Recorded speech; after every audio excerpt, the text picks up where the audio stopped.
The Great Depression, the impact of the 1929 stock market crash.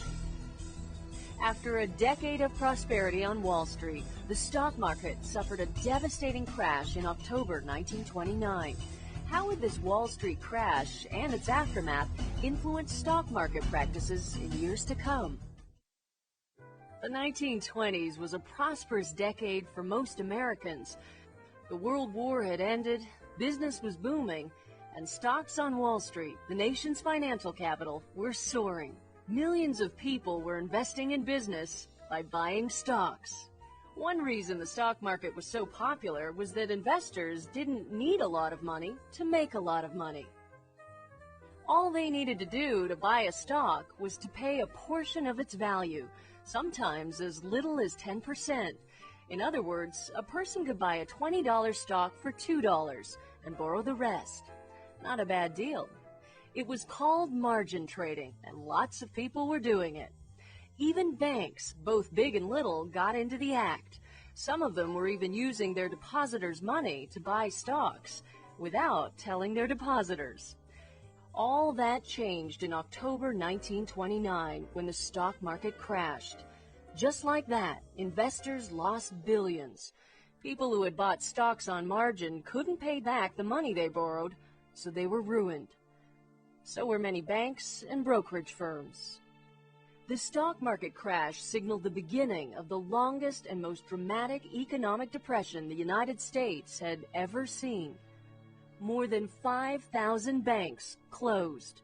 The crash also destroyed many corporations and factories, costing many workers their jobs. By 1933, almost a quarter of the U.S. workforce was out of work. In 1932, Franklin Delano Roosevelt was elected president.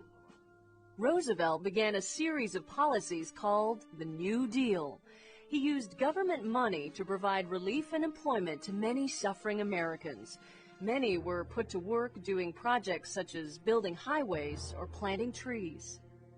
In addition, Roosevelt signed legislation that established the Securities and Exchange Commission to oversee the stock market. He also signed the Glass-Steagall Banking Act of 1933, which made it illegal for banks to invest in stocks and insured deposits of $5,000 or more. Most of those rules are still in place today. The Depression itself did not end until the start of World War II.